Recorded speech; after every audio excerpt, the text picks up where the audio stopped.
Good evening. The following is a live broadcast for the City of Kingsport Board of Mayor and Aldermen.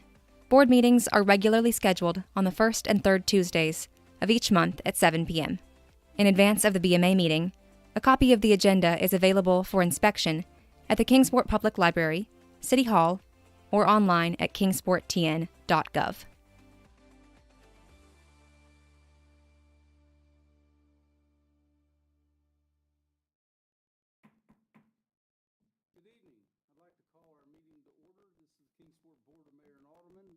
It's our business meeting, the meeting where we vote on items. Today's Tuesday, June 21st. It's our last meeting of this fiscal year.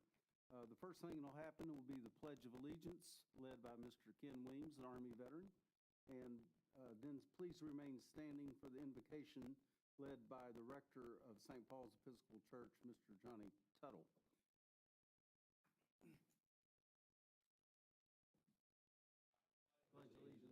Let us pray.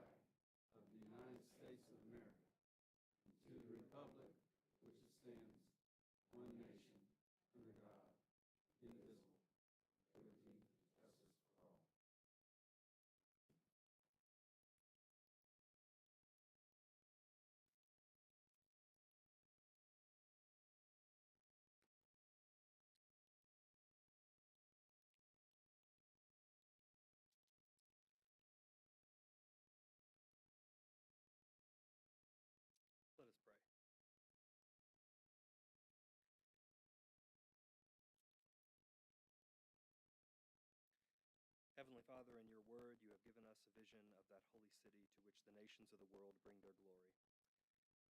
Behold and visit, we pray, the cities of the earth. Renew the ties of mutual regard which form our civic life. Send us honest and able leaders. Enable us to eliminate poverty, prejudice, and oppression, that peace may prevail with righteousness and justice with order, and that men and women from different cultures and with differing talents may find with one another the fulfillment of their humanity through Jesus Christ our Lord. Amen. Thank you, Pastor. Please be seated, and thank you, Mr. Weems. Madam Recorder, please call the roll. Mayor Schul. Here. Vice Mayor George. Here. Alderman Cooper. Alderman Duncan. Here. Alderman Montgomery. Here. Alderman Alterman. Here. Alderman Phillips. Here. Thank you. By my reckoning, all 7 elected members of the board are present, as well as the city manager and appropriate staff. Mr. City Manager. All right, we have 4 recognitions on the agenda tonight. We'll begin with a recognition of Dean Blevins, and I'll ask Alderman Phillips if he'll come to the podium. And Dean, if you please join him.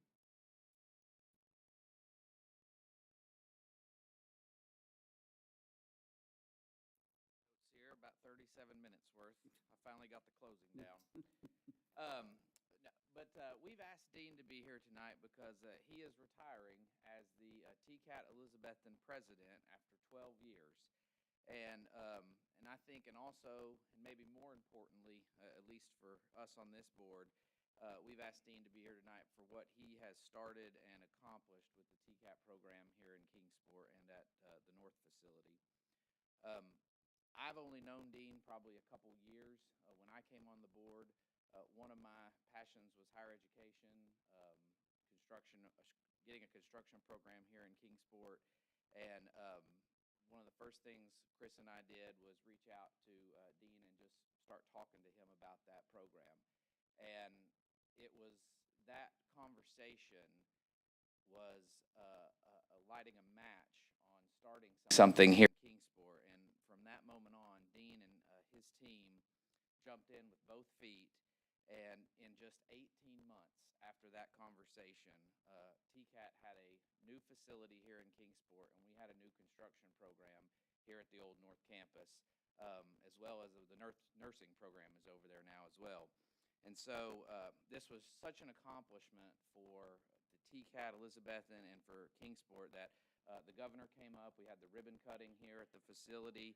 And it was the governor's whole entourage was there. It was a big deal, and it continues to be a big deal. And it's step 1 in a multi-step process. And so We're going to miss Dean, but we can never thank him enough for his support and accomplishments and what he's done, not just for his TCAT Elizabethan program, but specifically here in Kingsport. And so, as a small token of thanks, we do have this proclamation that we want to read through here.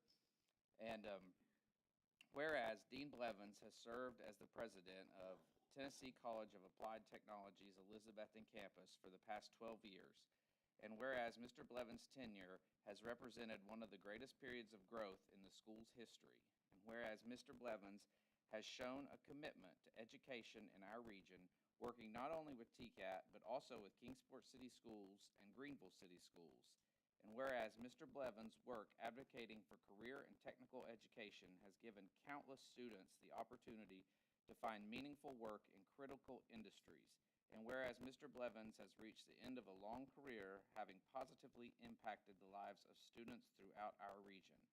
Now, therefore, Patrick W. Scholl, Mayor of the City of Kingsport, and on behalf of the Board of Mayor and Alderman of the City of Kingsport, do hereby issue this official commendation to Dean Blevins for his exceptional contributions to the field of career and technical education. And Dean, before you say anything, I think the mayor, he's snuck up here already. The mayor has something he'd like to say as well. Well, Dean, I'm not going to repeat everything that Alderman Phillips said, but we really appreciate everything you did while you were at Dobbins Bennett. And then, simply put, the TCAT getting established here is the most significant event in Kingsport higher education since we began work on the academic village downtown. So we really appreciate everything you've done.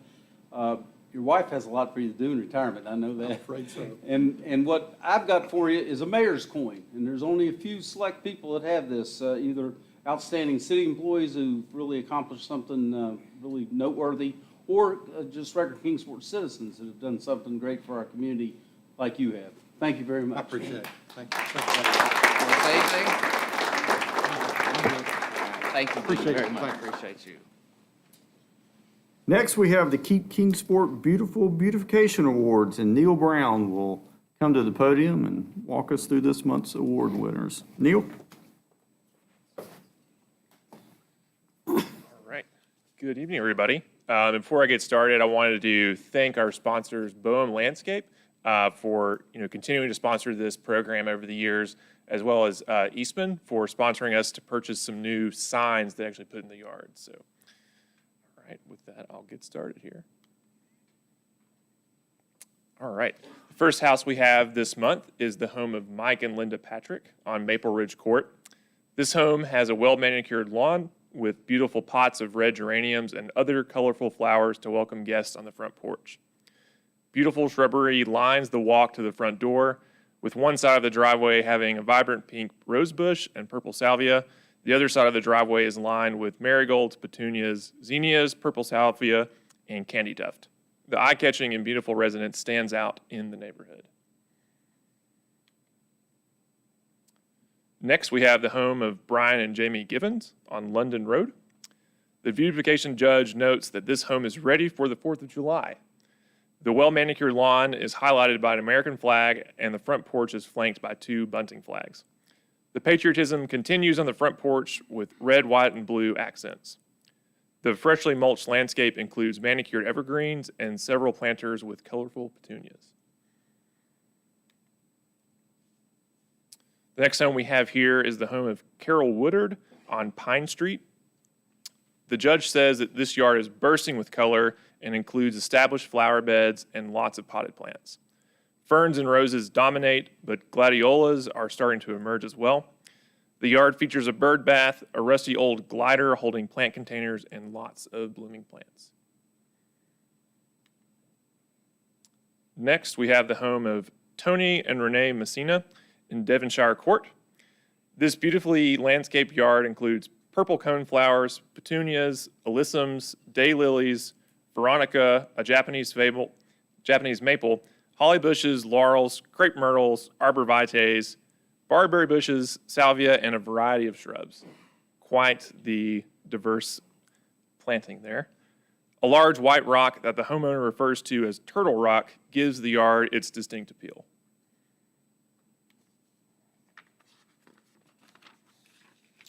Next, we have the home of Johnny and Kathy Compton on Sherwood Road. This well-maintained yard features lots of hostas and a large banana tree, as well as whimsical yard art. The beautification judge says you can tell this yard gets lots of love from the homeowners. Next, we have the home of David and Doris Lawson on Rivermont Circle. The manicured lawn includes well-defined flower beds with edging, splashes of red and patience, and well-trimmed bushes, as well as a large crepe myrtle at the entrance. The home has great curb appeal. Next, we have the home of Stephen Fry and Melissa Smith on Preston Park Drive. This stately home features a beautiful yard with lots of color and character. Mr. Fry says he and Melissa work hard to maintain the yard themselves. The front yard features a large bed with flowers and shrubs, while beautiful ferns hang on the front porch to welcome visitors. Switching over to our business winner this month is Eastman Credit Union. This is the Stone Drive branch. This landscape includes well-manicured shrubs along with splashes of pink and white flowers. We want to congratulate branch manager Susan McDavid and assistant branch manager Tracy Gibson on this award. And last but not least, we have this month's redevelopment winner, which is the Holston Valley Broadcasting Corporation on 222 Commerce Street, so right here in downtown Kingsport.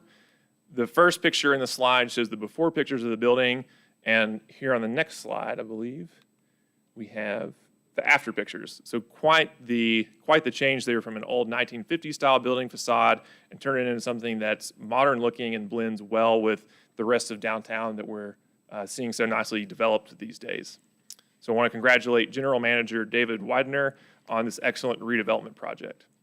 And for those winners who are here tonight, we would ask that you briefly stand so you can receive applause. Don't be shy.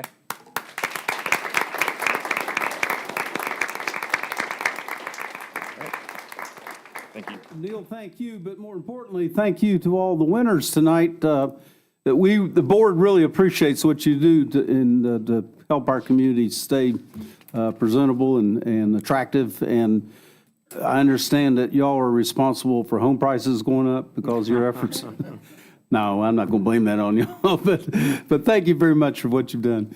Mr. C. Manager. Our next item is to recognize the recipients of the Employee Dependent Scholarship Program. And I'll ask Tyra Kopus, our HR Director, to come to the podium to recognize these individuals. It's a tongue twister.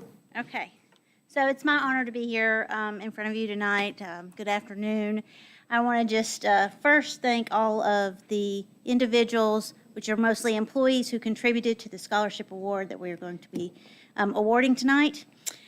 So this scholarship award, Dependent Scholarship Award, is the Kingsport Housing and Redevelopment Authority and the City of Kingsport Municipal Employee Dependent Scholarship Award. That is a mouthful to say. The program was established to help provide financial assistance to the children of our employees to help them continue their education after high school. The program is governed by a board of directors consisting of 5 members, 3 of which are appointed by the mayor of the city. 2 are appointed by the chair of the KHRA Board of Commissioners.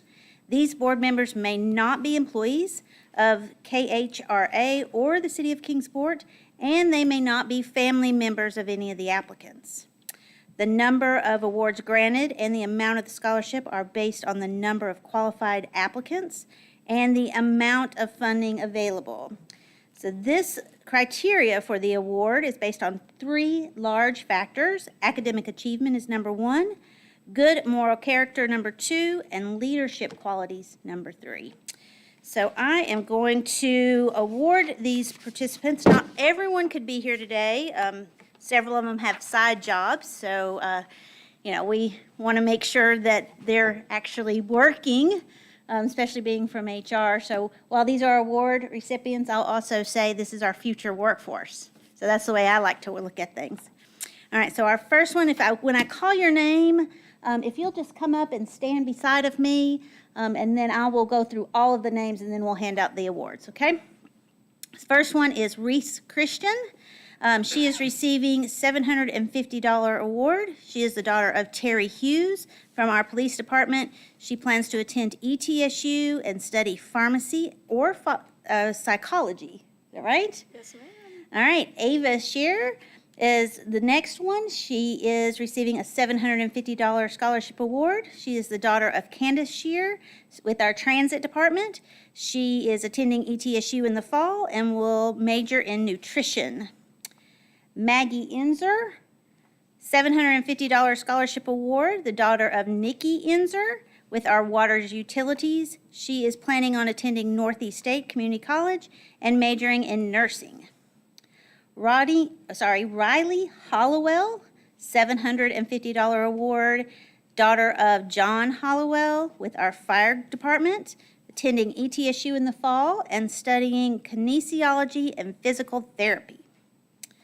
Jaden Shaw, not with us tonight, but receiving $750 award, daughter of Isaac Shaw. No, Jaden? You here? Jaden is here. Sorry, Jaden. I was like, wait a minute. So Jaden is here, daughter of Isaac Shaw, Information Services, Northeast State, in the fall, and planning on studying nursing and childbirth and delivery. Sarah Crothers is our next one, receiving a $400 scholarship award, daughter of James Crothers from our fire department. Will be attending ETSU and studying anthropology. Heather Hillman is the next recipient. $400 scholarship award, daughter of Teresa Hillman with our dispatch, our central dispatch group. Will be attending ETSU in the fall and studying pre-med or nursing, depending on which one's harder, right? Gavin Morlock. Gavin, I don't think snuck in here. Gavin is the son of Brent Morlock. He'll receive a $400 scholarship award. Brent is in our purchasing department. Gavin will be attending Milligan and studying mathematics and education. Noriah Shaw is here with us. She is the daughter of Isaac Shaw, a $400 reward scholarship. She will be in information services, and Isaac is in information services. Nora will be attending Northeast State Community College studying psychology. I tried to get her into IT, but I just guess I can't do it. Our next award winner is William Shear, a $400 scholarship. Also, the son of Candace Shear, so there are twins here. We got two sets of twins, actually, in our transit department. He is going to be attending Carson Newman and studying business. Lauren Spencer, $400 scholarship award, daughter of Joel Spencer in our building division department, will be attending Northeast State in the fall and studying statistics. And then we have Philip Dean Flatbag. Scholarship is $300 award, son of Amy Deakins in our legal department. Dean is going to be attending Northeast State in the fall and is planning just to study the core college. I'm assuming you're studying it to figure it out, or then you're going to just transfer. Caroline Harbin, $300 scholarship award, daughter of Davis Harris in engineering, will be attending Northeast State in the fall and is undecided at the current moment. Natalie Harbin, $300 award, daughter of Davis Harris as well in engineering, will be attending Northeast State and studying theater. And then our last but not least, Noah Martin, $300 award, son of Frank Martin in our Public Works Division, will be attending the TCAT and studying diesel technician. So let's give them a round of applause while I hand out their certificates.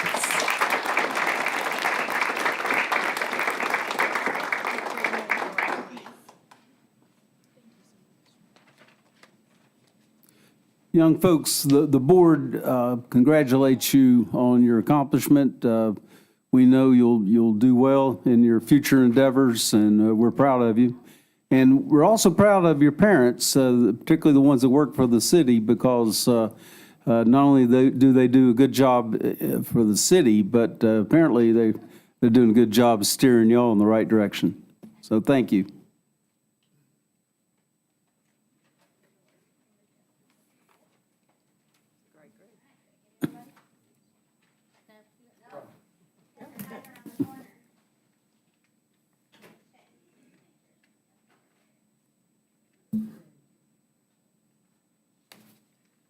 Mayor, as Tyra's wrapping up there, I want to take just a moment to thank the employees of both the Housing Authority and the City of Kingsport that have contributed to this program. I think we started it probably 14 years ago. Appreciate present and past board members that contribute as well, but this is funded by the employees, where they may be retired and they may be in an elected role, but this is solely funded by them, and it's a great way to show our appreciation to our fellow employee. And this, again, really helps kind of further explain when we say city family, this is what we mean. So best of luck to you all. Some of you all, Hayden, will need it. But I wish you all the best, and congratulations to you again.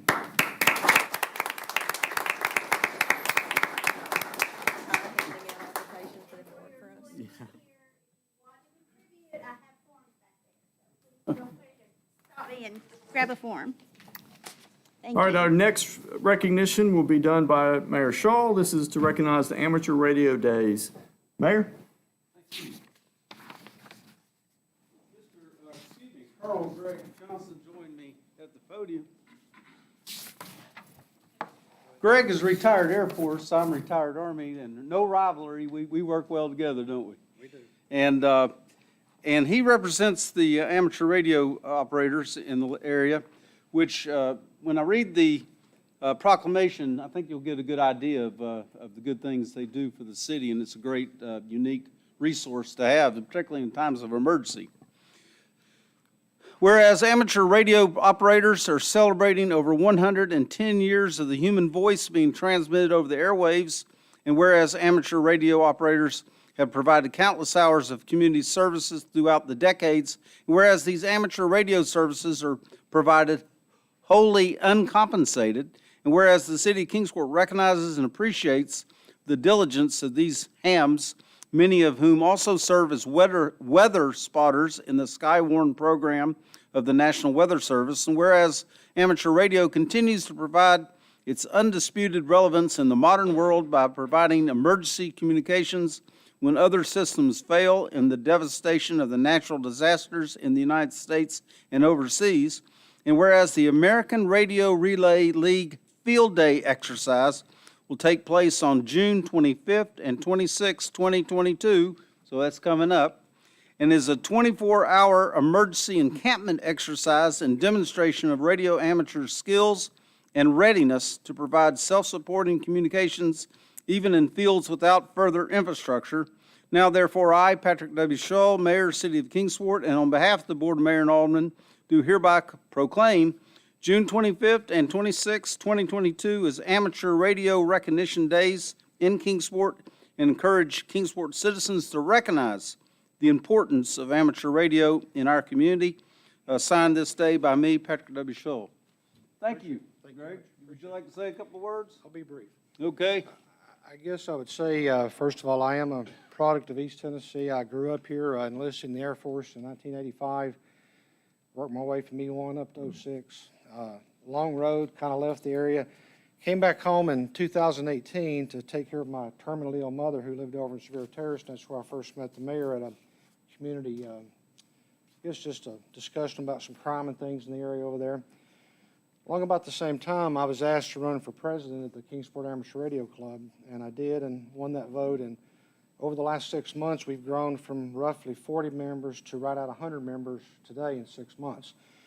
The encampment we're doing this weekend is out at Warriors Park. It's Shelter 3, which is on Duck Island. If you're coming into Duck Island, it's on the far right. It will start at 2 o'clock on Saturday, runs through 2 o'clock on Sunday.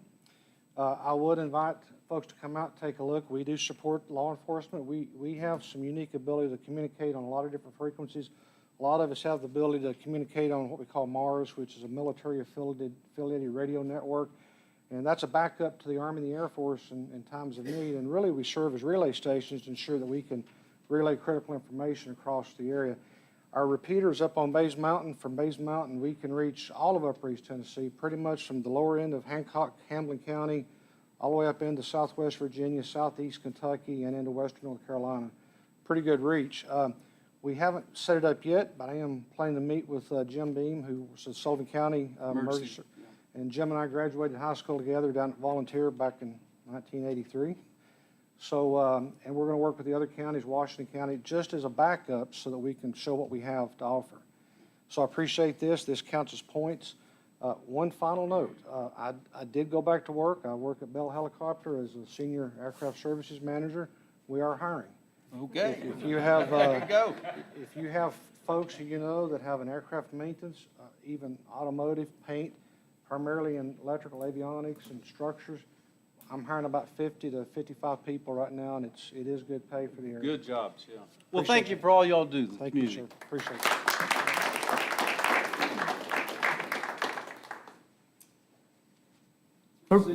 All right, we have appointments to 2 boards on the agenda tonight. I'll read off both of those and we'll approve with one motion. The first one is to reappoint John Campbell to the Pet Works Board for an additional year. The next item is to appoint Dan Wernick, David Williams, Timothy Martin, and Denise Isaacs to the Tree Advisory Board. We'd ask that you approve these appointments, please. Unless there's any objections, we'll have one vote for both sets of appointments. Is there a motion to approve? So moved. Moved by Alderman. Is there a second? Second. Second by the Vice Mayor. Any discussion? If not, all those in favor, please indicate by saying aye. Aye. Any opposed? All appointments pass. Next item. Next item is approval of minutes from the work session on June 6, 2022, and the business meeting on June 7th, 2022. We'd ask that you approve these minutes as submitted, please. Thank you. The city manager indicated 2 different sets of minutes. Do I hear a motion to approve? Moved by Alderman Phillips. Is there a second? Second by Alderman Duncan. Any discussion? If not, all those in favor, please indicate by saying aye. Aye. Any opposed? It passes 7-0. Mr. City Manager. Okay, we have one public hearing on the agenda tonight. That is to conduct a public hearing and consider a resolution to annex and adopt a plan of services for the Fieldcrest annexation and consider an ordinance to amend the zoning ordinance. Ken Weems, our planning manager, will walk us through the public hearing. Ken? Thank you, Chris. This is the Fieldcrest annexation. We want to start off with a little recap of current legislation. After 2014, the only 2 methods of conducting annexation by a city is either via referendum or resolution. We've never had any citizens approach us with the idea of a referendum, and so they've all been resolutions since 2014. And the Fieldcrest annexation is no exception to that. The annexation by resolution, where we are in the process, we have the owner requesting annexation in writing. The Planning Commission voted unanimously to send a positive recommendation to the board on the item. The County Commission approved the interlocal agreement last week. And tonight what we're looking at is BMA approval. We did want to just recap our board annexation policy as well. Essentially, it states that all annexations have to pay for themselves over a period of time. Of course, a full plan of services must be provided, and it has to lend itself to economic development in the future. Taking a look at where this annexation site is, you can see the city map here. Current city limits are all in yellow. And you can see around the entire city is the blue line called the urban growth boundary. All annexation that Kingsport is ever going to do has to occur inside the growth boundary. And you can see very plainly exactly where that red dot is, where the annexation site is. It is inside the growth boundary. A little bit closer look here, the annexation area is approximately 200 acres in size. The northern border is Fieldcrest Road. You can see where Catawba Lane goes through the annexation site on the southern part. You can see Lynn Road, also just for reference, is right up through here. And something that's very important to properly orient you here is this intersection right here is Lynn Road, Fieldcrest to the right of it, and Childress Ferry Road going out to the left of that site right there, if the column doesn't block my pointer. Taking a look at the zoning here, the property owner requested 4 separate zones, the largest of which will be the PD zone, and that's by far the overwhelming most requested zone for residential development in the city, has been for decades. There's also the R3 and R5 multifamily districts. R3 is low-density apartment district, and R5 is high-density apartment district. It's not labeled, but this red portion right down here, right off of this southwest portion of Catawba Lane is actually a B1 neighborhood commercial district. The developer has proposed most likely a convenience store, perhaps in the future also a dental office. There are different commercial entities are allowed in that B1 zone that are compatible with adjacent residential development. Of course, you can see all the state mandated services that are all contained within our plan of services, just like any other annexation. And that plan of services resolution also contains an interlocal agreement for emergency services and road repair and maintenance along Catawba Lane. Staff dug very deep and spent a lot of time analyzing the costs here. We've got a couple of slides that best portray this. This is the general fund analysis. Where you can see all of our plan of services are over there on the left for one-time expenses, just over $1.14 million. Annual expenses to keep all those services up, right at $885,000. And then you can see that combined annual revenue, when you combine the property tax and state shared tax together, comes to right at just over $1.45 million annually. So you can see pretty fast after build out, the revenue catches up to all of our cost commitments. We also did take a look at all the non-general fund analysis. Of course, the water and sewer expense, those are the large one-time expenses just to get those services out to the property. Of course, you also have the school expenses, the one-time expense of the bus, and of course, the driver to go along with it. And then you have all of our revenues from the taps and user fees to accommodate the water and sewer expenses. And then, of course, the school revenues coming up with what we estimate to be about 355 kids based off the new funding formula. It's going to come to just over $2.6 million per year for funding.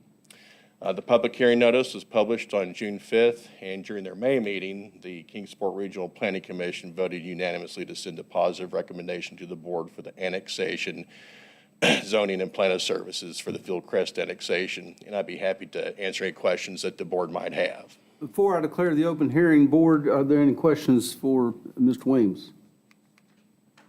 If not, I'm looking at the audience now for a second, and we have a real long agenda tonight, and you might be here for various reasons, so I'll go slow enough and point out exactly what we're doing as we go.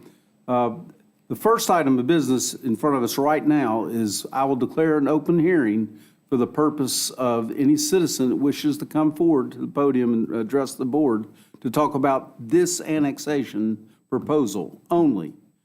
Now, there's times later on in our agenda where you can talk about other items on the agenda, and then toward the end of our proceedings, there's a time when you can approach the board to talk about items of general civic interest. Now, it needs to be something of general civic interest. And before I can declare open hearing, let me recognize our county commissioners are here. I see Miss Angie Stanley. I see Mr. Hunter Locke. I see two individuals who got through the primary. That's Zane Vanover and Jessica Means. But you all still have an election in August. And so good luck. And I now declare that we have an open hearing for the purpose of anyone who wishes to come forward to discuss this annexation proposal. Are there any citizens who wish to come forward? If not, I declare the open hearing portion to be over. And Mr. Attorney, please publish the item. A resolution to annex certain territories situated outside of the present corporate boundaries of the city of Kingsport, embracing that certain part of the 7th Civil District of Sullivan County, Tennessee, and known as the Fieldcrest annexation, as hereinafter described, to incorporate the same within the corporate boundaries of the city of Kingsport, Tennessee, and to fix the effective date of this resolution. Thank you. Is there a motion to approve? So moved. Moved by Alderman. Is there a second? Second. Second by Alderman Montgomery. I'm sorry. Y'all sound alike? No, that's okay. Alderman Phillips. Yeah, deep. Okay. Anyway, the motion is on the floor. Any discussion? No, I will stay for this vote, please. Thank you. Any discussion? If not, all those in favor, please indicate by saying aye. Aye. Any opposed? The item passes 6-0 and 1 abstention. Next item, Mr. City Manager. Next item is citizen comment. Thank you. We've got to do the ordinance for zoning first. Yeah, We have okay. These Yeah, two. I got it. We just approved the resolution, now we have to approve the zoning ordinance. Mr. Attorney, please publish. You also, Mr. Mayor, before we'll do the resolution for the plan of services and the interlocal. Okay, A resolution adopting a plan of services for the Fieldcrest annexation of the city of Kingsport, Tennessee, and authorizing the mayor to execute an interlocal agreement with Sullivan County for the provision of road and bridge maintenance as well as emergency services to interceding properties pursuant to Tennessee Code Annotated, Section 6-51-104, and all other documents necessary and proper to effectuate the purpose of the interlocal agreement. thank you. Is there a motion to approve? Moved by Alderman Duncan, is there a second? Second. Second by Alderman Alderman, any discussion? I'll abstain again. Yes, ma'am. If no discussion, all those in favor, please indicate by saying aye. Aye. It passes 6-0-1, 1 abstention. Now we have to do the resolution, Mr. Attorney? Ordinance No. to Okay. amend the zoning. Yes, sir. Okay, go ahead. An ordinance to further amend the zoning code, text, and map to rezone property located along Fieldcrest Road from County A1 General Agricultural District to PD Planned Development District, R3 Low Density Apartment District, R5 High Density Apartment District, and B1 Neighborhood Business District in the 7th Civil District for the Sullivan County to fix a penalty for the violation of this ordinance and to fix the effective date of this ordinance. Thank you. Is there a motion to approve? Moved by the Vice Mayor, is there a second? Second. Second by Alderman Alderman. Any discussion on this item? Thank you. If not, all those in favor, please indicate by saying aye. Aye. Any opposed? Passes 6-0-1. Now we've reached the part in our, thank you, Mr. Williams. We've reached the part in our proceedings where citizens may speak on agenda items, the items that we're going to vote on tonight. When you come to the podium, please state your name and address and sign the register that is provided. You're encouraged to keep your comments non-personal in nature, and they should be limited to 5 minutes. A total of 30 minutes is allocated for public comment during this part of the agenda. Are there any citizens who wish to come forward to speak on an item that's in our agenda tonight? If not, we will proceed. Mr. City Manager. Next item is consideration of a budget adjustment ordinance for various funds in fiscal '22. As we discussed during the budget presentations back in May, part of our cash capital budget for this coming fiscal year will be as a result of reallocating dollars that were initially set aside through the American Rescue Plan Act. Those dollars will then be reallocated into primarily equipment, one-time expenditures for a variety of things across multiple departments. As you can see within the second paragraph of the budget ordinance, we ask that you approve this ordinance on first reading. Second reading will take place next month, at which time we'll begin to expense these funds towards these projects. Thank you. This is the first reading and will only require a voice vote. Mr. Attorney, please publish. An ordinance to amend various fund budgets for the year ending June 30th, 2022, and to fix the effective date of this ordinance. Thank you. Is there a motion to approve? So move. Moved by Alderman Montgomery. Is there a second? Second. Second by Alderman Cooper. Any discussion? If not, all those in favor, please indicate by saying aye. Aye. Any opposed? It passes 7-0. Next item. Next, we have several items that are up for second and final adoption. I'll begin with the first is consideration of an ordinance to vacate a portion of Jared Drive. We'd ask that you approve this ordinance vacating this section. Thank you. Let me pause for a second. If it appears to the audience sometimes that we're going through these fairly quickly, we have all met with the city manager one-on-one, one member at a time, to go over this in detail. Then we have a work session, usually the day before this business meeting, which did occur yesterday, and we go over it again. And so we're pretty comfortable with what it is that we're voting on by the time we get to this point. Mr. Attorney, please publish. An ordinance to vacate a portion of Jared Drive situated in the city of Kingsport, 13th Civil District of Sullivan County, and to fix the effective date of this ordinance. Thank you. Is there a motion to approve? So moved. Moved by Alderman Montgomery. Is there a second? Second. Second by Alderman Phillips. Is there any discussion? If not, all those in favor, please indicate by saying aye. I'm sorry. It's a second reading. Roll call vote, please. Alderman Cooper. Aye. Alderman Duncan. Aye. Vice Mayor George. Aye. Alderman Montgomery. Aye. Alderman Alterman. Aye. Alderman Phillips. Aye. Mayor Scholl. Aye, it passes 7-0. Next item. Next item is an ordinance abandoning a 15-foot wide sanitary sewer easement. This is near Rock Springs Road. This comes to you on second and final reading. We ask that you approve the ordinance, please. Thank you. Mr. Attorney, please publish. An ordinance to abandon a 15-foot wide sanitary sewer easement located off of Rock Springs Road, situated in the city of Kingsport, 14th Civil District of Sullivan County, and to fix the effective date of this ordinance. Thank you. Is there a motion to approve? So moved. Moved by Alderman Duncan. Is there a second? Second. Second by the Vice Mayor. Any discussion? If not, please take the vote. Alderman Cooper. Aye. Alderman Duncan. Aye. Vice Mayor George. Aye. Alderman Montgomery. Alderman Alterman.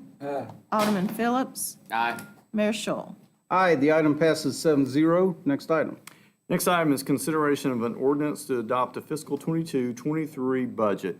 As you all know, you spent a tremendous amount of time on this, really going back all the way to February when we first met at our strategic planning session. From there, we had multiple meetings in May.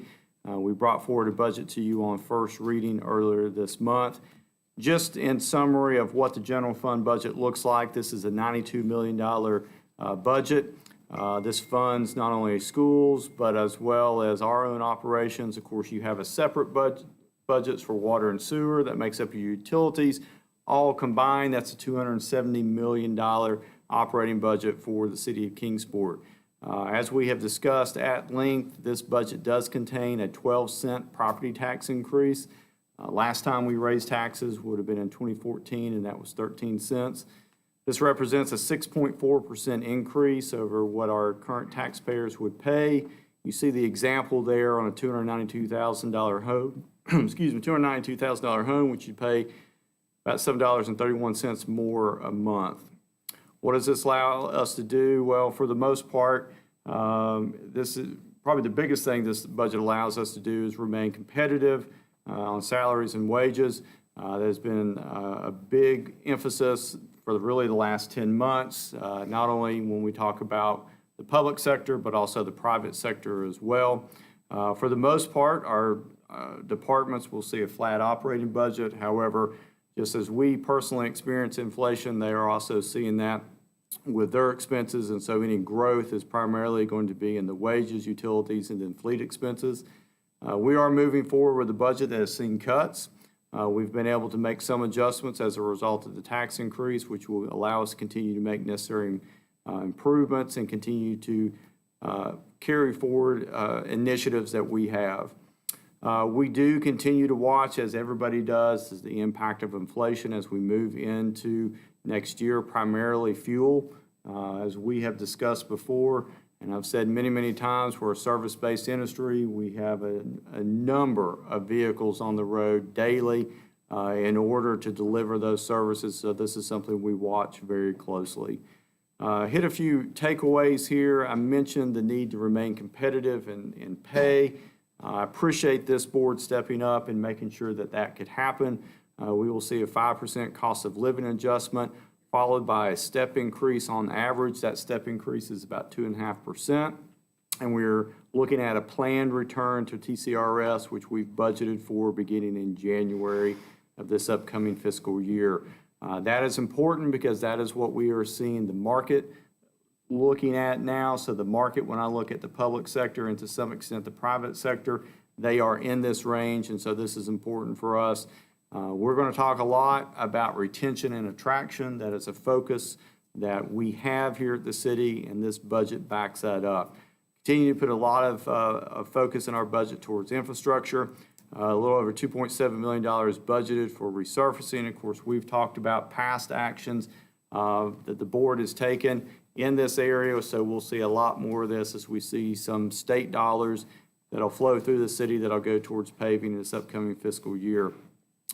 The capital budget is really back to basics. There's a lot of funding going to schools, which, as you all know, has been an ongoing conversation with the school board as we look to maintain and make necessary improvements to existing facilities. The Justice Center, which is kind of the second phase of improvements to our existing facilities, so looking at modernizing the courtrooms, making that a safer place for our citizens as well as our employees that work there, and providing additional space for the police department.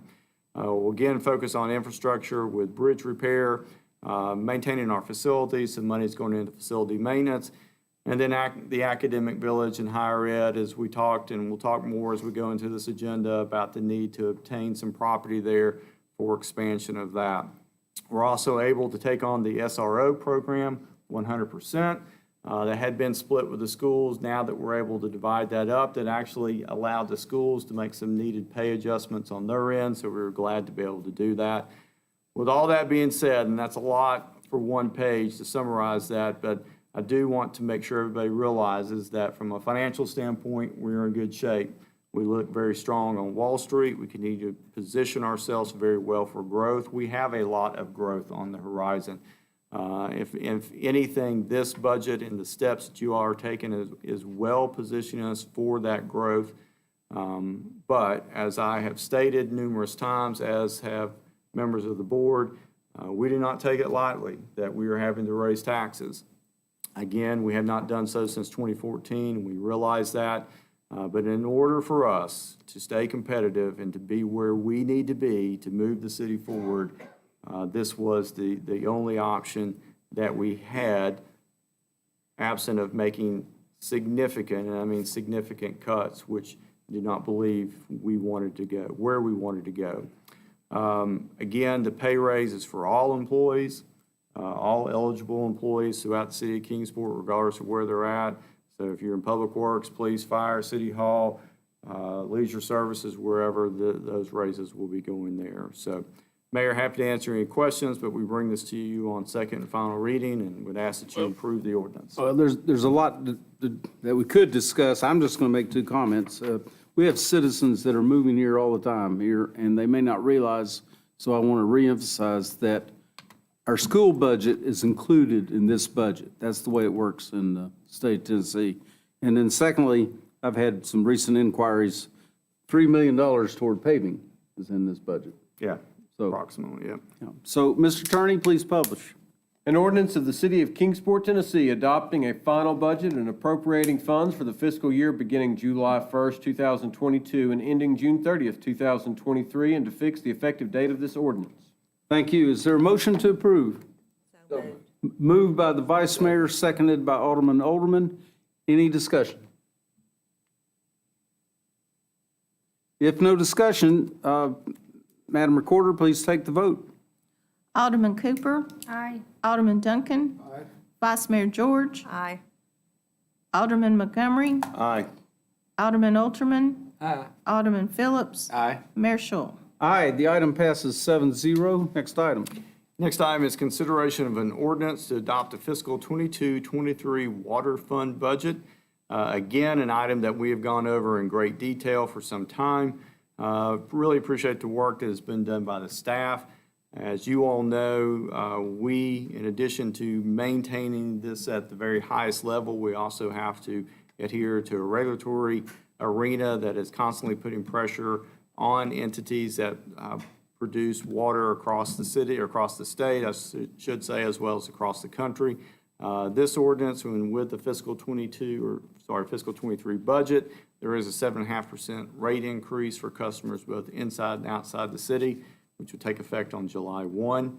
We'd ask that you approve this ordinance on second and final reading, please. Thank you. Mr. Attorney, please publish. An ordinance of the City of Kingsport, Tennessee, adopting a final water budget and appropriating funds for the fiscal year beginning July 1st, 2022, and ending June 30th, 2023, and to fix the effective date of this ordinance. Thank you. Is there a motion to approve? Moved by Alderman Duncan. Is there a second? Second. Second by Alderman. Any discussion? I would say we've had presentations and by our Deputy City Manager, Mr. Ryan McReynolds, on both water and sewer that shows that even after this action is taken, that compared to comparable organizations, our rates are very competitive. They're not near the highest, and so they're right in there. If there's any further discussion, if not, Madam Recorder, please take the vote. Alderman Cooper. Aye. Alderman Duncan. Aye. Vice Mayor George. Aye. Alderman Montgomery. Aye. Alderman Alterman. Aye. Alderman Phillips. Aye. Mayor Schul. Aye, the item passes 7-0. Next item. Next item is consideration of an ordinance to adopt a fiscal 22-23 sewer fund budget. Again, just like with the water fund, this has been through an extensive amount of study, really over the last 12-plus months by our staff as well as outside consultants that we have brought in. Really, again, I appreciate the work that they all have done. This is always challenging, and we definitely realize that. With this ordinance, we would establish a 13.5% rate increase for customers both inside and outside the city, which would take effect on July 1, 2022.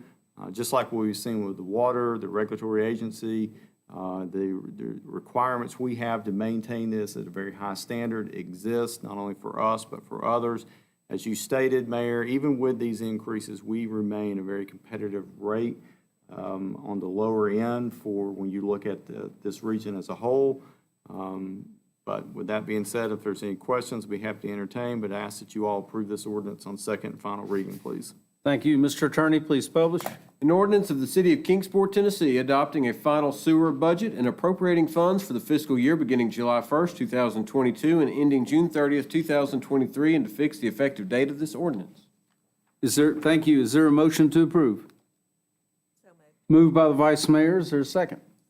Second by Alderman Cooper. Is there any discussion? If not, please take the vote. Alderman Cooper. Aye. Alderman Duncan. Aye. Vice Mayor George. Aye. Alderman Montgomery. Aye. Alderman Alterman. Aye. Alderman Phillips. Aye. Mayor Schul. Aye, the item passes 7-0. Next item.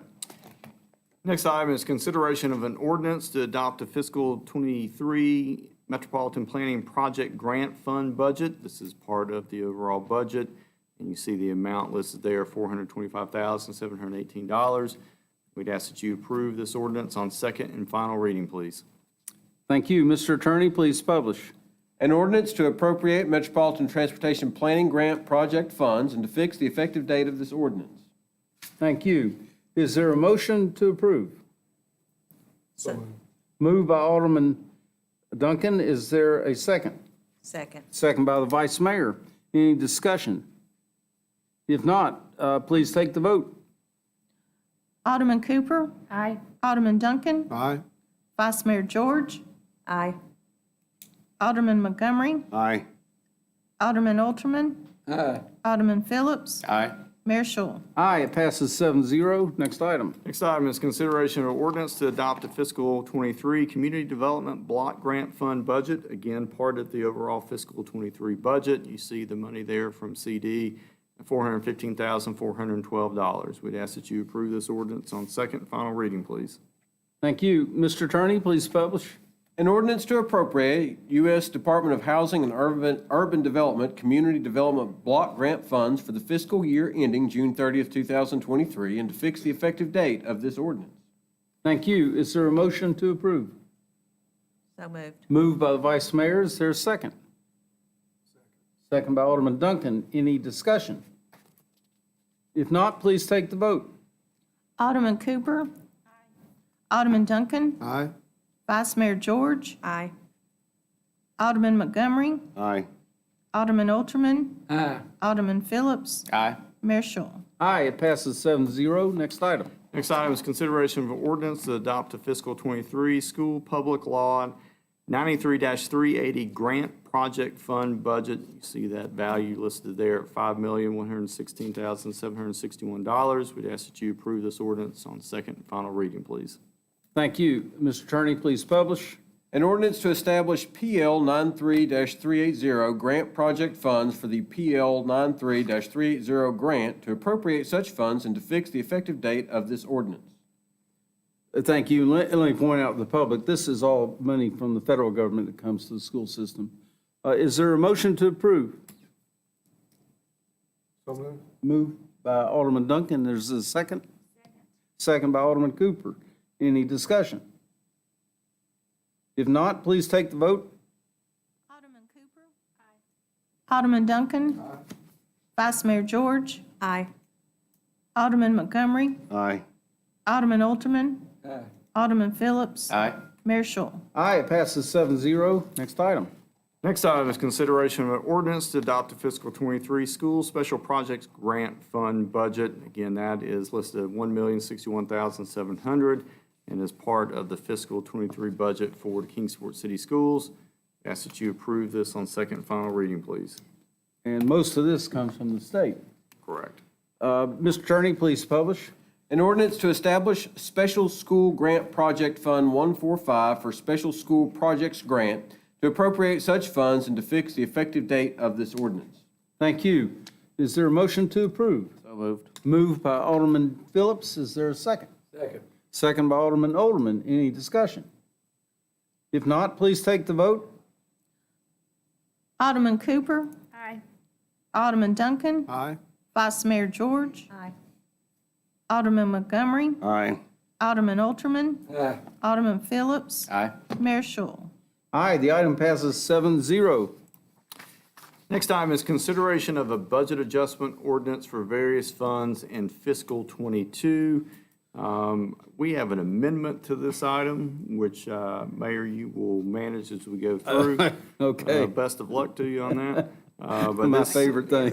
I'm good. This budget adjustment, again, is for the present fiscal year, multiple funds that it's adjusting based upon revenues as well as closing out some projects. And so, Mayor, we'd ask that you approve this on second and final reading, recognizing the amendment will be in place. Thank you. Mr. Attorney, please publish the ordinance. An ordinance to amend various fund budgets for the year ending June 30th, 2022, and to fix the effective date of this ordinance. Thank you. I'm going to open the floor for a motion and a second to approve the ordinance on second reading. Is there a motion? So moved. Moved by Alderman Alderman. Is there a second? Second. Second by Alderman Montgomery. Ms. Vice Mayor, would You you? open for discussion. I'm open for Opening for discussion. discussion. Any discussion? I move to amend the ordinance as read by the city attorney. Thank you. Mr. Attorney, will you read the amendment? An ordinance to amend various fund budgets for the year ending June 30th, 2022, and to fix the effective date of this ordinance. On page 1, section 4, line 28, the figure $4,663 is amended to read $4,463. Also, the same line, the figure $302 is amended to read $310. Also, page 1, section 4, line 34, the figure $182,629 is amended to read $196,993.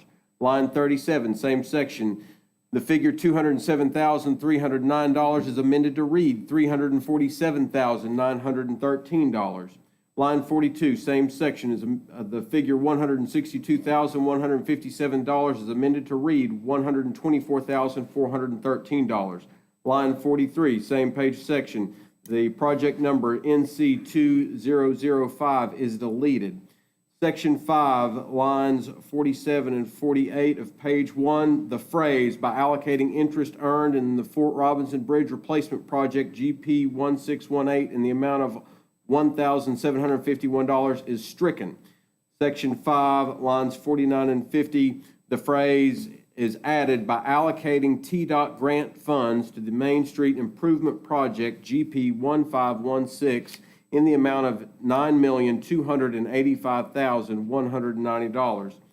Section 5, page 1, line 52, the figure $1,584 is amended to read $1,585. Line 53, page 1, extending to line 54 on page 2, which is the top of page 2, the phrase $9,863 from the Fort Robinson Bridge Replacement Project GP 1618 is stricken. Also, page 2, line 58, the figure $162,157 is amended to read $147,793. Line 60, the project account GP 2217 is stricken, and in its stead, it should read GP 1630. Line 69 to 70, the phrase is added in the amount of $100,293 to the library improvement project. Line 71, the figure $5,194 is amended to read $16,884. Line 73, still on page 2, the project number GP 1618 is deleted. Line 74, the project number GP 1718 is deleted. Same line, project number GP 2201 is deleted. Same line, project number GP 1807 is deleted.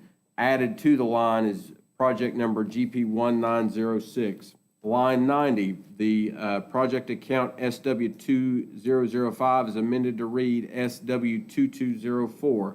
Line 99, the project account ST2110 is amended to read ST2200. On page 5, line 238 is hereby amended. Account 1104804 481.70-35 to general project special revenue, increase $196,993, increase to budget $6,228,623. Line 239 is amended to read increase $147,793, increase to budget $1,555,089. Line 240 total increase is amended to read $263,719,000 total, or increase to budget total $7,783,712. Page 9, line 419, account 111-0000-391.01-00 from general fund. Increase is amended to read $347,913. New budget is amended to read $785,120. Line 420 on page 9 is amended to read increase $347,913. New budget $785,120. Line 424 is amended to read $347,913. New budget $722,197. Line 425 total is amended to read $347,913. New budget $785,120. Page 12, lines 538 to 545 are amended by striking from that section the Fort Robinson Bridge Replacement Project GP 1618 in its entirety. Would anybody like for Bart to repeat that? Need to go back? Thank you, Mr. Attorney. That was my amendment. Well, I'm not done yet. Oh, you're not done? No. We're still early on page 15. Go ahead. He said take a breath. Page 15, Main Street Improvements, GP 1516 revenues, account 311-00000-337.52-10. Increase is amended to read $9,285,190. New budget $14,388,640. Line 661 is amended to strike the account number 311-000-0-368.146 in its entirety. Line 668 is amended to read increase $124,413. New budget $124,413. Line 6 69 is amended to read total $10,997,019. New budget $17,379,871. Line 675, still on page 15, is amended to read increase $10,977,019. New budget $16,477,019. Total on line 676 is amended to read $10,977,019. New budget $17,379,871. Page 20, line 891 is amended to read increase $11,875. New budget $69,859. Line 892 total is amended to read $18,469. Increase new budget $209,980. Line 896, still on page 20, is amended to read increase $18,469. New budget $206,827. Line 897, totals amended to read increase $18,469. New budget $209,980.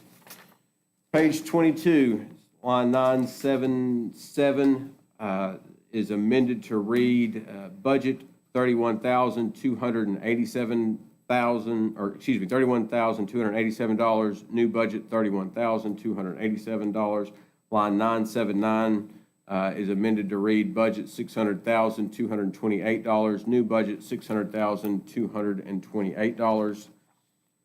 Page 26, line 1185 is amended to read increase $7,183. New budget $400,551. The Main Street Sewer Line Replacement Project, Replacement Project SW1901 is also amended by adding the account 452-0000-391.05-56, budget $0, increase $7,183, new budget $7,183. Page 28, line 1274, expenditures is amended by including the new account number 457-0000-622.20-23, architect, engineering, landscaping. Thus concludes the amendments. I will also note for the record that the copy of the ordinance with the track changes and the line numberings to which I have made reference has been provided to each of the board members at yesterday's work session and is also available through the City of Kingsport website where individuals can locate the documents for tonight's meeting. Thank you. Thank you. I got it right here. So what just happened is he read the amendment, the vice mayor put it on the floor, but we need a second to, for the motion to amend. Do I hear a second? Second by Alderman Duncan. Is there any discussion on the amendment, which, as he pointed out, we have in a separate document? He can clear a room. Okay, if no discussion, I will take a voice vote on the amendment. All those in favor, please indicate by saying aye. Aye. Any opposed? It passes 7-0.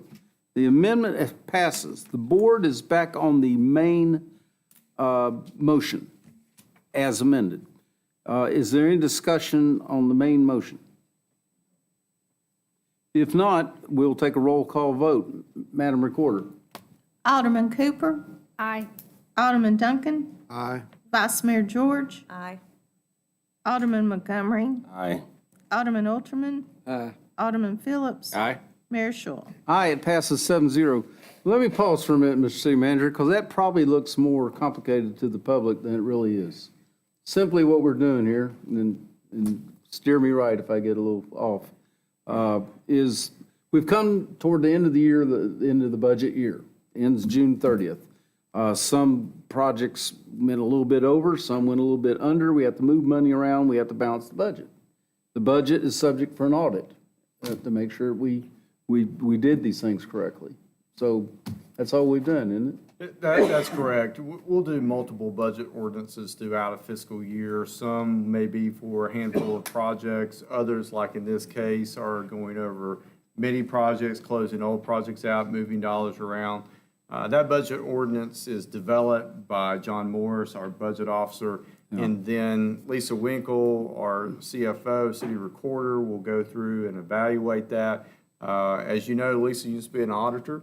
In many ways, she still is an auditor. She oversees our audit process, and so she looks for items in there that may need clarification or possibly they're an error. We'll make those adjustments, and it's not uncommon, especially in an ordinance this size on second reading, to have to come back through and make a pretty significant adjustment. I will commend Bart. Last time we had one of this length, Mike recorded himself and played it instead of having to read it. Bart actually made it through it. Yeah. Appreciate that. Well, it gives me great comfort that, once again, every time we're audited, it turns out real well. Our finance department's received several awards, and this has been a heck of a budget year for John Morris, and appreciate your work. So, we're on the next item, Mr. City Manager. Next item is a resolution to amend the fee resolution for fiscal '23 fees and charges provided for in the city code. You see highlighted here adjustments made to the library, Parks and Rec, and solid waste, as well as utilities. Many of these items we have gone over through the budget process. Others are minor adjustments that the staff, the advisory board has brought forward to the budget office and to myself for adjustments in order to either keep up with inflation as it may pertain to material that we would use on a baseball or softball field, but in other situations, primarily just making minor adjustments in order to remain competitive. So we'd ask that you approve the resolution adopting the fee resolution for this upcoming fiscal year. Thank you. Mr. Attorney, please publish. A resolution setting the rates, fees, and charges as provided by the City of Kingsport Code of Ordinances. Okay, we're now on resolutions which require a voice vote. Is there a motion to approve? Moved by Alderman Alderman. Is there a second? Second. Second by Alderman Phillips. Any discussion? If not, all those in favor, please indicate by saying aye. Aye. Any opposed? It passes 7-0. Mr. City Manager. Next item comes to us from the Board of Education. It's a resolution authorizing the mayor to execute the Case Benchmark Assessment Program and the renewal agreement with Certica Solutions, Inc., doing business as Instructure, Inc. We'd ask that you approve this resolution, please. Thank you. Mr. Attorney, please publish. A resolution authorizing the renewal of the agreement with Certica Solutions, Inc., doing business as Instructure, Inc. for Kingsport City Schools Case Benchmark Assessment Program, and authorizing the mayor to execute the agreement and all other documents necessary and proper to effectuate the purpose of the agreement. Thank you. Is there a motion to approve? Moved by Alderman Montgomery. Is there a second? Second by Alderman Phillips. Is there any discussion? If not, all those in favor, please indicate by saying aye. Aye. Any opposed? It passes 7-0. Mr. City Manager. Next one is a resolution awarding the bid to Summers Taylor, Inc. for the Main Street redevelopment project. As we have discussed extensively for some time, this is a long time in the making. To bring this project to you all today to award the contract to Summers Taylor. As I stated last night, we started talking about a rebuilt Main Street back in 1999. Since then, we've moved forward with the present design, and we've been working to bring that to bid and ultimately to construction since 2014. As you look at this total contract here, total project cost, $18 million, a little over $18 million, $18.6 million when you factor in the contingency. The overwhelming majority, over $13 million of this, is funding that comes to us through state and federal dollars through the Metropolitan Planning Organization that we've been able to use to go towards this. The remainder is a 20% local match. On top of that, we have necessary improvements to make to the water, sewer, and other utilities such as storm. Ryan McReynolds, our deputy city manager, likes to often say that this is a utility project that has a road on top of it. But we are very excited to be moving this forward. I also want to point out that we have got a public meeting that's coming up. When, Ryan? Friday? Thank you. Should have just asked Michael. I don't know why I started with Ryan. Yeah. June 28th, we'll have a public meeting here at City Hall, open to the public to learn about this project. If you're a business resident on Main Street, I very much encourage you to attend. We have an extensive communication plan that is going to be rolling out with this project, so you'll be able to keep track of the construction through social media, through websites, and I encourage folks to do so. It will take a while. It's probably a solid 2 years. It's like any project. If you remember when we rebuilt Sevier, you'll remember that we ripped up the entire road. That will be what you'll see here. We'll do this block by block as we move forward with it. I recognized Michael Thompson last night for the work he's done, Leslie Phillips within MPO as well, but really just appreciate the hard work they've put towards bringing this project to fruition. It's been challenging, especially working on this 2 years through a pandemic and having to deal with folks in Nashville that at times were not in their office as a result of the pandemic. So tremendous work to get us to this point. Appreciate it. Excited to bring this to you all and ask that you approve the resolution, please. So you're saying when this is finished, Michael Border's brand-new baby will be talking in complete sentences? All right. Yes, which would be better than his father. Uh-oh. Please publish. A resolution awarding the bid for the Main Street redevelopment project to Summers Taylor, Inc., and authorizing the mayor to sign an agreement for the same, and all documents necessary and proper to effectuate the purpose of the agreement. Thank you. Is there a motion to approve? Moved by Alderman Montgomery. Is there a second? Second by Vice Mayor. Any discussion?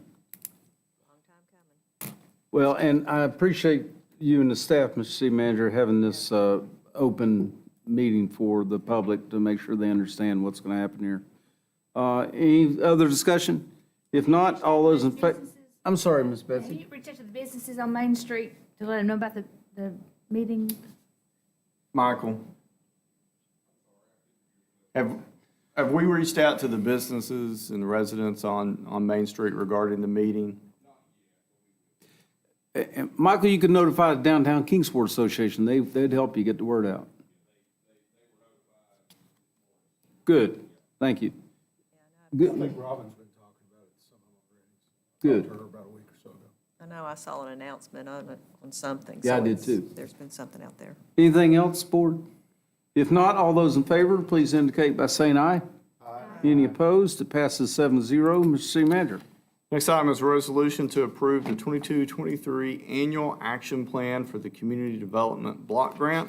We discussed earlier in the agenda the funding for that, $415,412. Unfortunately, this is funding that continues to decline year in and year out. You'll find the summary of the proposed activities within your packet, but we ask that you approve the resolution adopting the annual action plan. Jessica didn't mind reading the whole thing. Did you?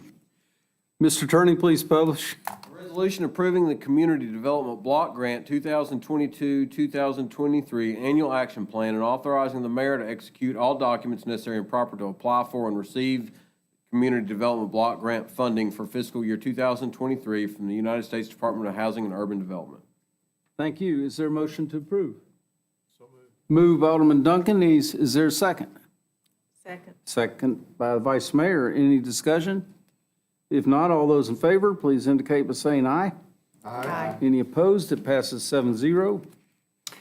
Next item is a resolution releasing the city from the agreement and mortgage with the Economic Development Administration for the Regional Center for Applied Technology without compensation.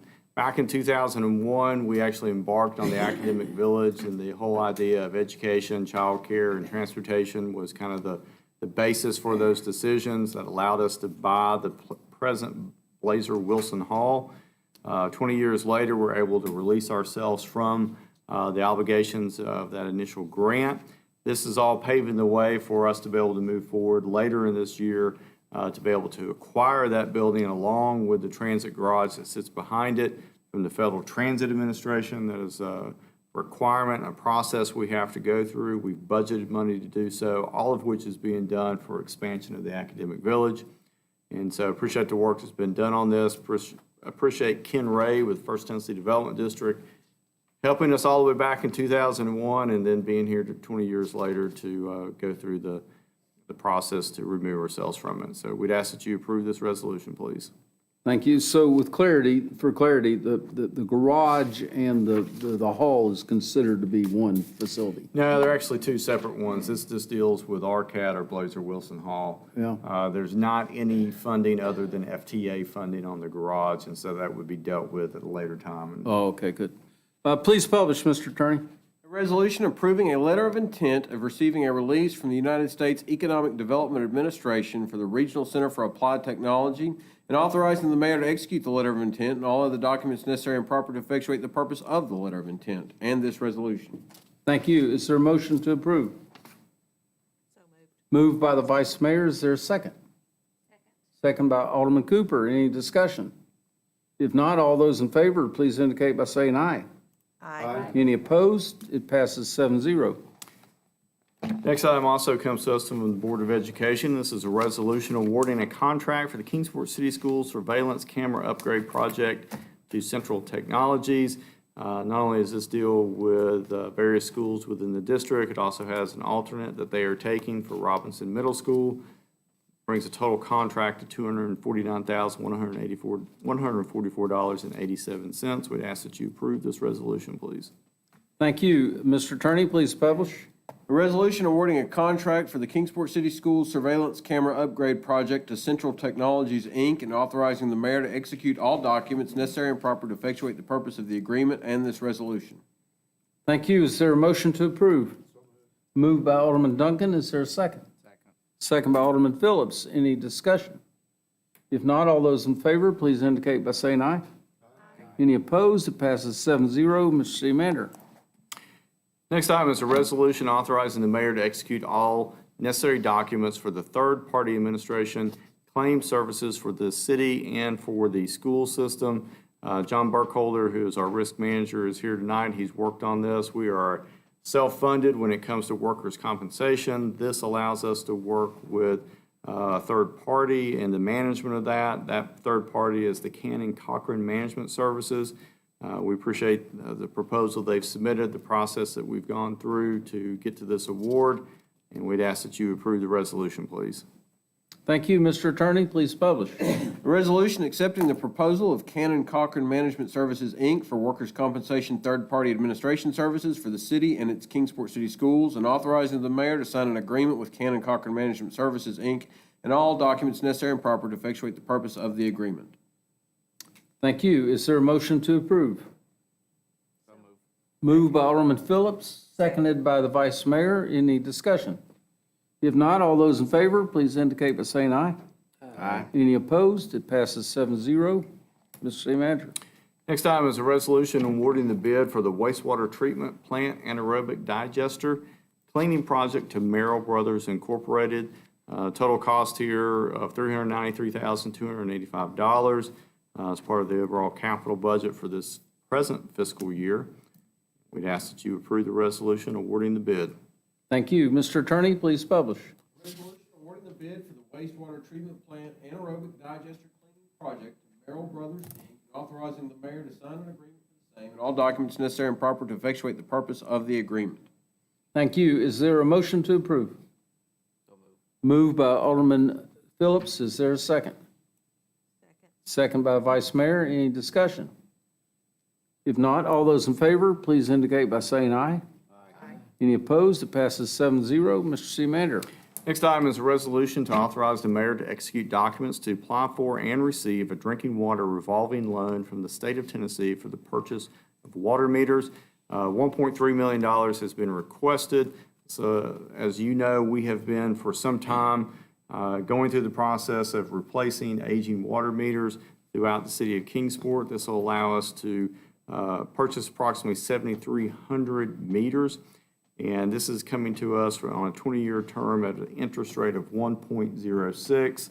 Again, appreciate the work that the staff has done. As we stated, as we went through the budget, and as we stated many times, we look for other ways as much as we possibly can to reduce the burden on the city of Kingsport. You're not going to find an interest rate out there at this rate anywhere, and so appreciate the work staff has done to get us to this point.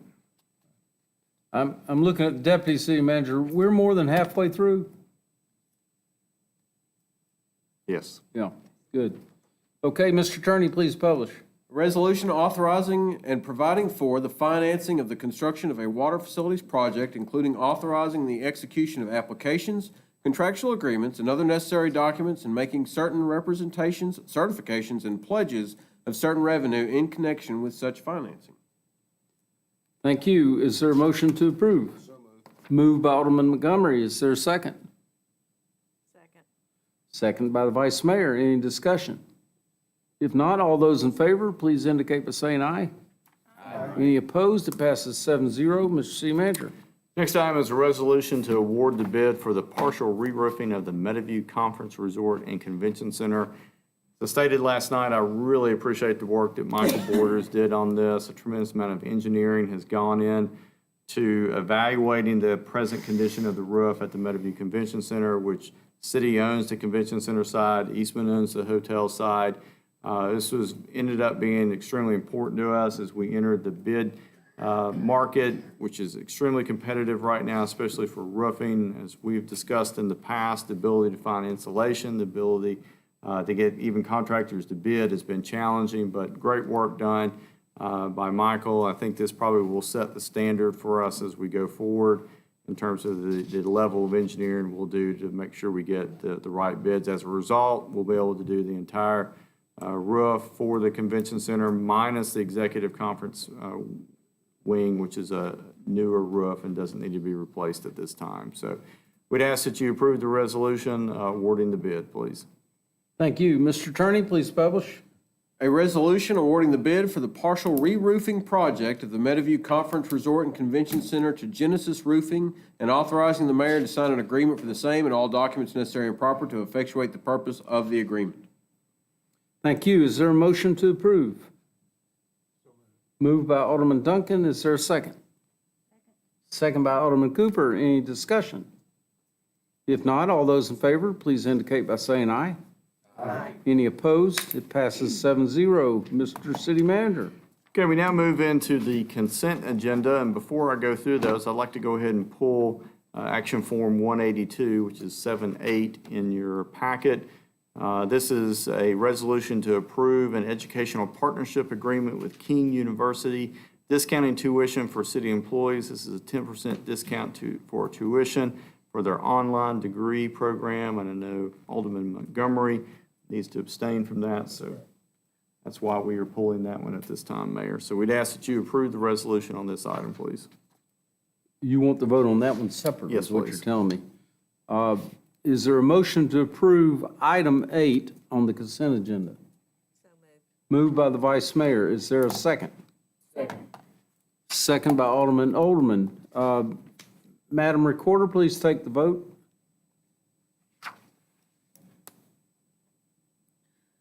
Alderman Cooper, Aye. Alderman Duncan, Aye. Vice Mayor George, Aye. Alderman Montgomery, Abstaining. Alderman Alterman, Alderman Phillips, Aye. Mayor Schultz.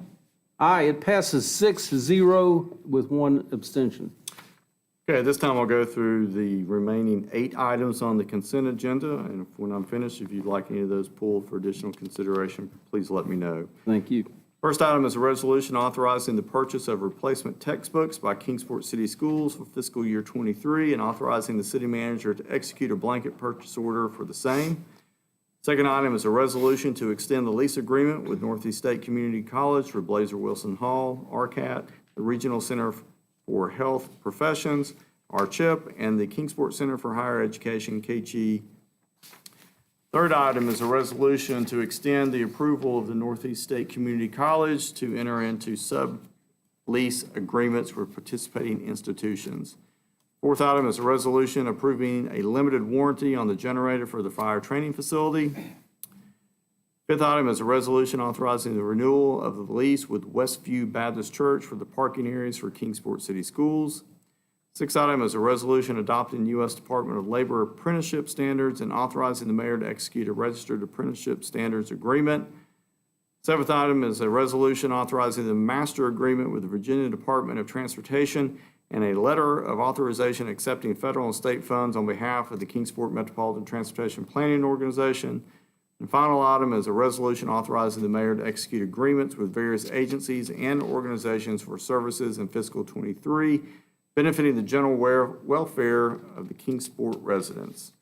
I'd ask that you approve these items unless there is one you'd like pulled for additional clarification. Thank you. The city manager described 8 separate items, resolutions on the consent agenda.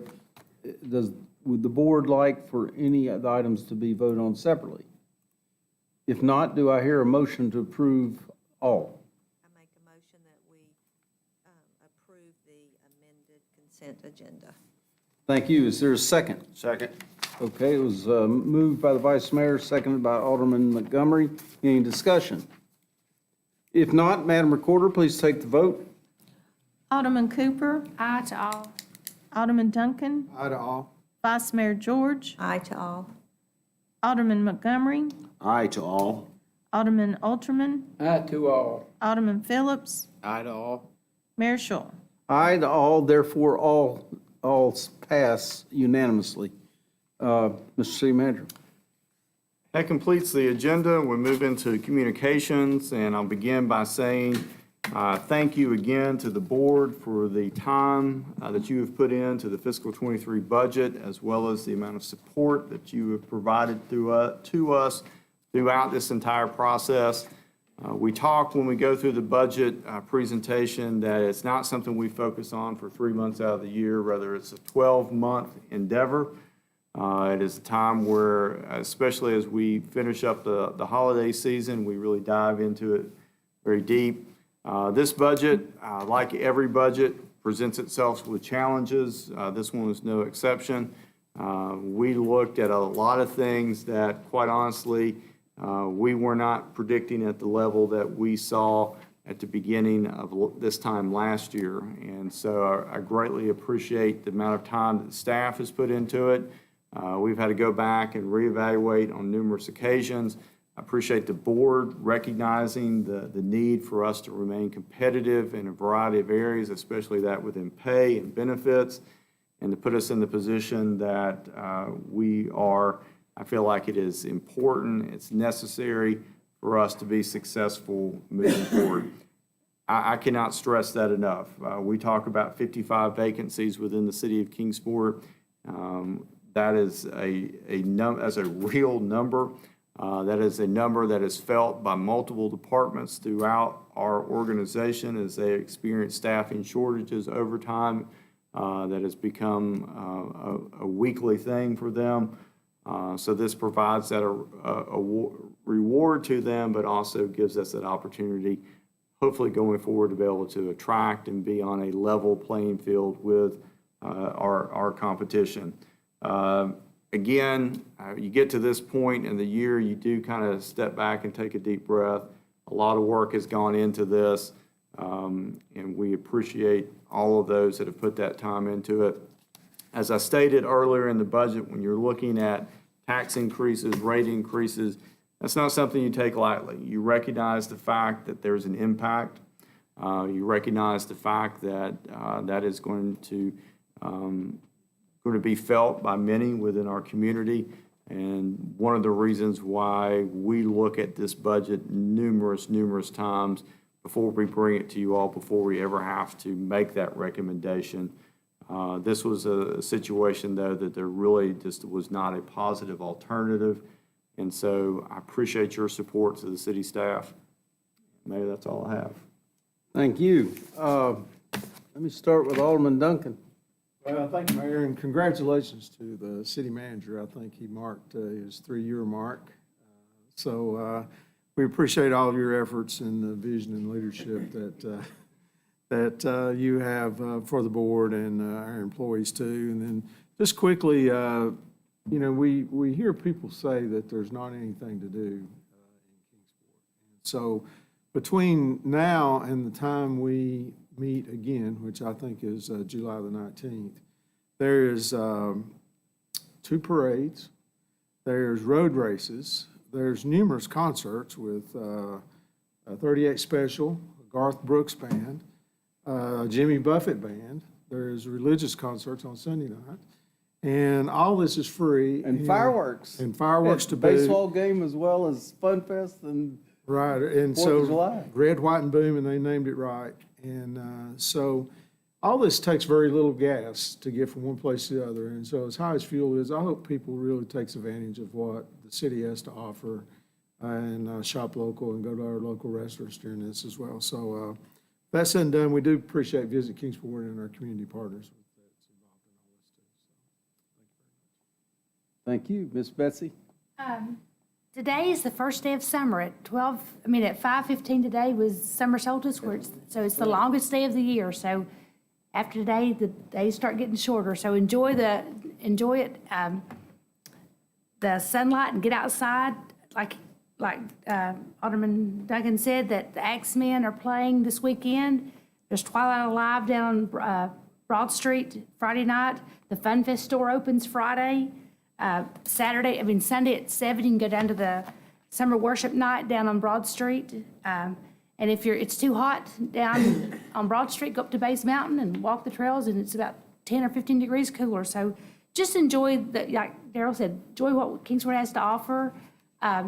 There's something for everyone, and just get out and enjoy this beautiful weather we're having. Thank you. Paul, before you get started, you're finishing your first year, and I appreciate you just fell in on day one like you'd been doing this all your life. Thank you. I didn't know that on day one that we would be voting on a tax increase. And none of us signed up for wanting to do that. Oh, well. The world has changed, though, since last year. The inflation rate, the employees needing to help our employees.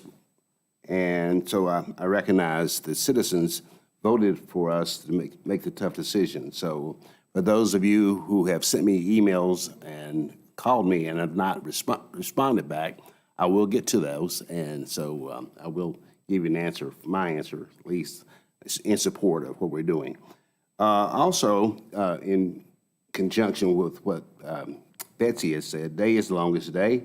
So let's be reminded of those who are in the fight with Alzheimer's.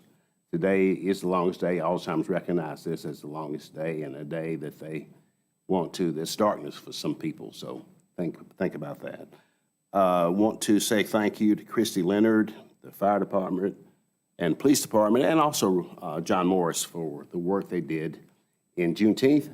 It was another festival that was held here this weekend without incident, and it's due to the hard work of our employees. So thank you very much for that.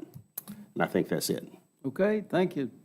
James, I appreciate the work you've done with the higher education. Well, thank you. I don't have much tonight, really, just two things. One, we passed the annexation, and I would just say I'm appreciative of what the developer is doing there, because they were actually at a meeting, a home builders meeting, and I'm putting on my home builders president hat here, taking off my BMA hat, but they were at a home builders meeting where we discussed, the need for more local builders projects.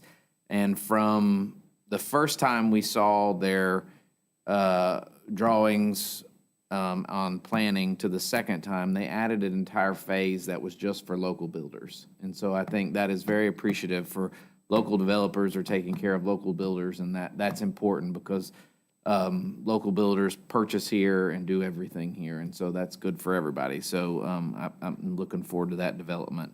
And then just to touch on what Daryl mentioned a little bit is I'm extremely excited as a firework enthusiast about the Red, White, and Boom in Kingsport on July 2nd. So as it was mentioned, 38 Special is coming to Kingsport, and the opening with the Garth Brooks tribute band. And then we've also enhanced the fireworks show this year as well.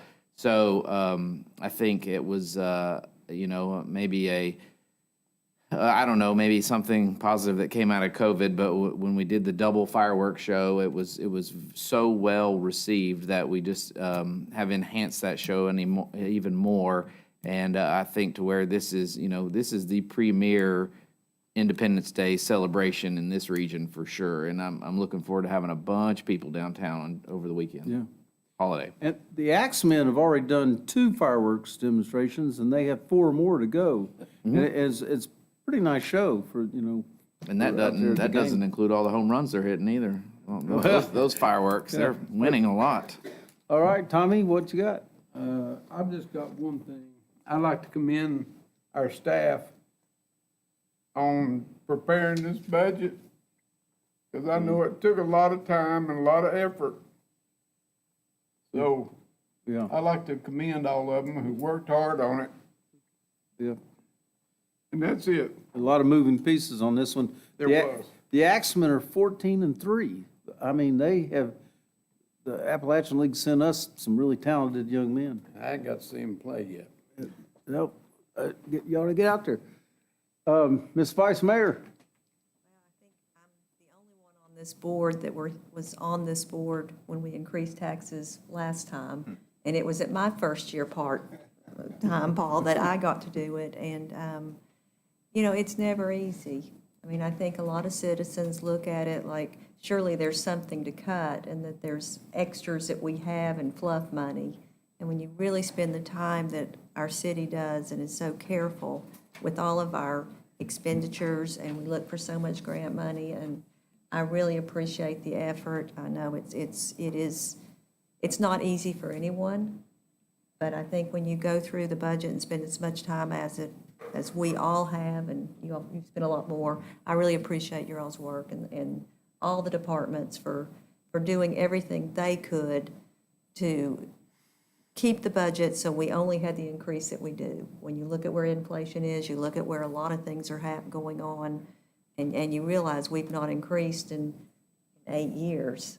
It's, I wish other places hadn't increased in 8 years and a lot of other costs. So I really do appreciate the staff on that. I will be very disappointed on the end of June when the goats leave. But I know we have to have the goats leave to have the fireworks. Right. So I do totally understand that. Right. But our goats will be temporarily leaving, and I don't know if we get to have them back or not. And one thing I think Daryl and Betsy mentioned, a lot of things going on, but you forgot the skateboard park is opening on Friday. So we're having the skateboard park open. I think they're doing tours at 4 o'clock, and I know everybody here will be there to demonstrate, skateboarding and biking. And then the ceremony's at 5:30. So that's really impressive. Every time I've gone by, even though it's not officially open, there are a lot of people utilizing it, and it's another thing to do in Kingsport. Right. And I heard a skateboarder that he travels around at different places talk. He said this was one of the best ones he's ever been to. Well, there you go. And he does that. That's what he kind of does. Well, the staff put a lot of time and effort in the He was design of bragging that about Kingsport's. particular park. That- And also to thank the Chief of Police for his presentation yesterday. We got some really good information. I think a lot of times people just, anything can be put on Facebook or put on social media, and people make the assumption that there's some facts that back up what's being said. And it was very informative getting the actual numbers on the decrease in a lot of the crime in this area. And, I appreciate everything our police do and our fire department and all our people, but I really did appreciate getting those statistics so that when citizens do ask us questions, we have actual data that we can give them to explain where we are in our city. Because it said somebody will make a post and then it gets shared a whole bunch, and if it's on there 7 times, obviously it's the truth. And so it's really wonderful that we have the actual data so that we can respond, and I appreciate you for gathering all that for us. And that's it for me. Okay, thank you. Well, I'm looking at Commissioner Stanley. Miss Kingsport and Miss Sullivan County are at Memphis this week, competing in the Miss Tennessee pageant. So we wish them good luck, and I'm sure they'll represent us well. I got to take a personal point of privilege here to recognize a longtime city employee getting ready to retire. My high school classmate, Bill Albright. And Bill's been heading up for several years the Metropolitan Transportation Planning Office. Oh, he was a great high school baseball player. Yeah, then he played softball as he got older. But Bill's just been a great public servant to the city, and the job has only gotten bigger as we've grown. You know, it's all about maintaining a viable transportation network, which is important for business, industry, and for people just to have a good quality of life. If you've ever driven in a really big place with its congested, you know, you get frustrated driving. And I appreciate what Bill's done for us, and wish him a happy retirement. And as Darrell mentioned, we are coming up on the 3rd anniversary in our respective positions. Mr. City Manager, me, Darrell, for your second tour of duty, James, and I can't imagine a more intense 3 years in a municipality our size. And I appreciate what the city manager and staff has done, and my colleagues, that all the board here puts a lot of time and effort, and it's a labor of love in what they do in trying to make the right decisions on behalf of our citizens.